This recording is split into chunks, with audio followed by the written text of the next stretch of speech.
আসসালামু আলাইকুম। দেখেন আজকে আমি খাসি মাংস পাকাবো ভেজিটেবল দিয়া।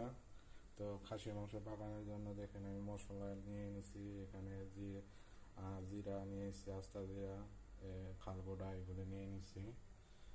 আদা রসুন এগুলো নিয়ে নিছি। দেখেন ভেজিটেবল দিয়ে পাক করবো খাসি মাংসটা। তো ভিডিওর সাথেই থাকেন। তো মোর ভিডিও শুরু করা যাক। তো এখানে রসুন আদা এগুলি খালবোড়া এগুলি দিয়ে নিতেছে। তো দেখেন রসুন আদা এগুলি আমি একটু কষায় নিতেছি। পেঁয়াজটা দিয়ে নিচ্ছি, পেঁয়াজটা সুন্দর করে কষায় নিব।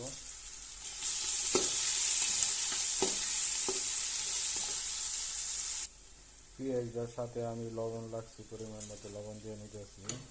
তো এখানে আমি মশলা রেডি করে রাখছি, জিরা ওইগুলি রাখছি, হলুদ বড় চালটা রাখছি, এগুলি দিয়ে নিচ্ছি। তো মশলাটা দিয়ে আমি ভালো করে একটু কষায় নিব।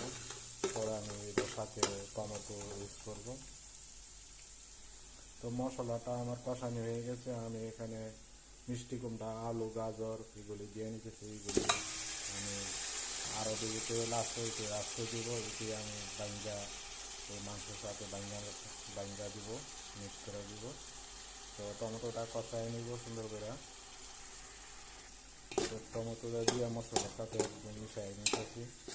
পরে আমি ডাকনি দিয়ে দিব, ডাকনি দিয়ে নেব। আমি এই ভেজিটেবলটি পরে লাস্টে দিব, মাংসটা বয়েল হয়ে সারলে। আমার টমেটোটা কষানো হয়ে গেছে, আমি মাংসটা দিয়ে নিতেছি। অনেক এই মাংসটা দিয়ে নিব। পরে মাংসটা ভালো করে কষাই নিয়ে আমি পরে পানি নিয়ে নেব। পরে সাথে পেঁয়াজ মরিচ দিব। পরে দেখেন আমি চামচ দিয়ে লাড়ে ফেলে নিচ্ছি, নাড়া না রাখলে লেগে যাবে। তো মাংসটা আমার কষানি হয়ে গেছে, আমি পরিমাণ মতো পানি দিয়ে নিতেছি।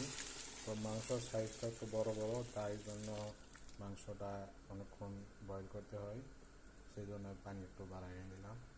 তো মাংসটা আমার আস্তে আস্তে বয়েল হয়ে গেছে। আমি কেএফসি মরিচ একটা লেবু নিয়ে নিছি, এটা হলো পুরা লেবু, এগুলি দিয়ে নিতেছি।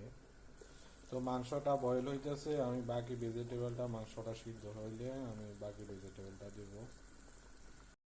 আমি বাকি ভেজিটেবলটা দিয়ে নিছি এখানে। তো এখানে দিয়ে নিছি। তো দেখেন আস্তে ধীরে হইতেছে ভেজিটেবলটা, খাসির মাংসটা।